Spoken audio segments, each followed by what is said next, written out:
todos os formandos aqui presentes. Bom, depois das palavras do Rodrigo, eu não sei se eu vou conseguir me concentrar muito, mas vamos esforçar. Prezadas autoridades, colegas, funcionários, pais, familiares, amigos, queridos formandos, boa noite. Em função do momento que o nosso país passa, é realmente uma honra ser convidado para ser o patrono dessa turma.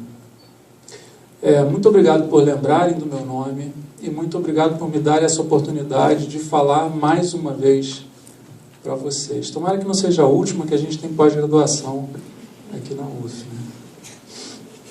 Mas essa mensagem, na hora que a Débora me mandou e-mail, eu comecei a pensar, e eu sempre peço isso, né? Pedi, Débora, me dá a lista dos formandos.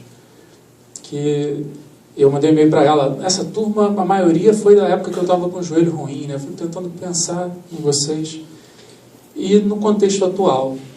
E foi meio que natural para mim trazer uma mensagem que tem um pouco a ver com esse momento do despertar do gigante onde a gente mora. Aconteceu muita coisa mês passado, e isso me deixou refletindo sobre o assunto, né? Bom, no início das manifestações do mês passado, eu, assim como a grande maioria do país, não sabia exatamente o que estava acontecendo. No início eu pensei que poderia ser bagunça, pensei que poderia ser algo superficial, e eu recorri à minha turma de graduação. A minha turma que se formou há mais de 10 anos, até hoje, tem uma lista e troca e-mail. E quando um de nós está meio perdido, o que está acontecendo? É naquela lista que a gente se ampara. E entrei em contato com a lista da minha turma de graduação e comecei a perguntar o que está havendo, qual é a visão de vocês. Em poucos e-mails a gente chegou à conclusão que, na verdade, a gente estava vivendo um marco histórico no nosso Brasil. Possivelmente alguns livros de história, dentro de muito pouco tempo, vão citar o que aconteceu no mês passado. Diferentemente da opinião de vários, inclusive de vários colegas de graduação, eu acho que a gente sim devia e nós vamos organizar a Copa do Mundo e que a gente deveria sim organizar a Olimpíada. Vários achavam que não. E eu acho que sim, porque isso é uma excelente forma para catalisar mudanças. É caro? É muito caro. Mas mais caro do que isso é não fazer nada. A gente está há muitos anos sem fazer nada, assistindo o que está acontecendo no Brasil.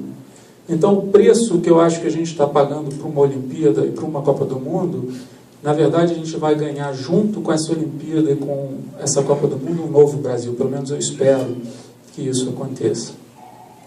E eu tenho alguns sinais que me mostram que isso está acontecendo. Na hora que a gente vê cartazes do tipo queremos hospitais padrão FIFA, ou então professor de desejo salário de deputado e prestígio de jogador de futebol, por que as pessoas estão percebendo isso? Porque eles estão vendo que é possível, né? Eles entraram num estádio padrão FIFA. Em uma semana, por causa das manifestações, aconteceu muita coisa. E ali eu falei, realmente o Brasil está mudando. Como é que eles conseguiram fazer em uma semana o que eles não fizeram em anos? Para citar alguns, queda da PEC 37, prisão de parlamentar, corrupção virando crime hediondo, redução de preço de ônibus e votação de cassação passar a ser por voto aberto. Em uma semana. Impressionante. Durante o meu doutorado, num período que passei na Universidade da Califórnia, Irvine, dividi um apartamento com um brasileiro e um chinês. Ao cozinhar, o chinês sujava muito a cozinha. E o brasileiro limpava, todo dia. E eu perguntei para o brasileiro, por que você faz isso? Ele respondeu que só assim, mantendo uma cozinha limpa, o chinês ia perceber que é bom ter uma cozinha limpa. Se ele não fizesse isso, o chinês ia continuar sujando, porque é assim que ele sempre viveu. Todos nós nascemos ignorantes. Em função do meio que vivemos, essa ignorância se perpetua por anos, por décadas, por toda a vida. Alguns de nós têm a oportunidade de se libertar dessa ignorância, seja por meio de viagens, por meio de leituras, por meio de conversas com os amigos. mas outros, que no caso do nosso país é a grande maioria, só vão se libertar de fato quando houver mudanças que afetem as suas rotinas. Elas precisam viver para de fato mudar. Não adianta ler, não adianta perceber o que o outro fala. Se essas mudanças na rotina tiverem que ser materializadas na forma de estádios de futebol, que seja. Mas ao conviver com estádios de futebol decentes, o passo seguinte vai ser querer universidades decentes, hospitais decentes, um país decente. Em suma, o mês que passou foi muito conturbado, com ideias confusas circulando pela internet. No geral, muitas críticas a políticos, à Copa, aos preços, à polícia, entre outros. Foi bom, surtiu efeito, fez as pessoas pensarem, mas precisamos de mais. Precisamos que cada um de nós, e aí é uma responsabilidade, acho que em especial para vocês que estão formando nesse momento, reflita o que pode fazer para transformar o Brasil. Pensei em 4 dicas para passar para vocês. Então vamos lá, queridos formandos. Primeiro, não deixe que convençam vocês que vocês não são capazes. Vocês têm voz, vocês têm voto na vida. Lutem muito, mas sempre tenham responsabilidade em escolher as batalhas que de fato merecem ser lutadas. Reclamar de tudo, o tempo todo, não gera efeito algum, senão perda de credibilidade. Elogiem o que funciona. Acreditem que é possível mudar o que não funciona. E o mais importante, vocês são capazes de fazer essa mudança. Segundo, lembre-se que precisamos ser proativos nas decisões que precisam ser tomadas. Não tomar uma decisão é uma decisão que está sendo tomada. E nem sempre é a melhor decisão a se tomar. Então, errem, tomem decisões erradas no início. E só assim vocês vão ser capazes, com o passar do tempo, de tomar decisões melhores.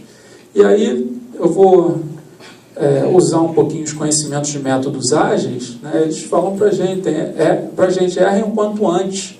Quanto antes você errar, menos prejuízo você vai gerar com esse erro e mais você vai aprender com o que você errou.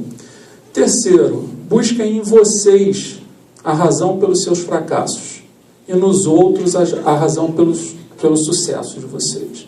É humano tentar ver razões externas para problemas que somos incapazes de resolver, mas assim estaremos somente tentando nos proteger. Se quisermos de fato ser pessoas melhores, precisamos conseguir olhar para dentro e ver o que podemos melhorar em nós mesmos. E por fim, sejam protagonistas de algumas mudanças, mas se esforcem para ser coadjuvante de outras.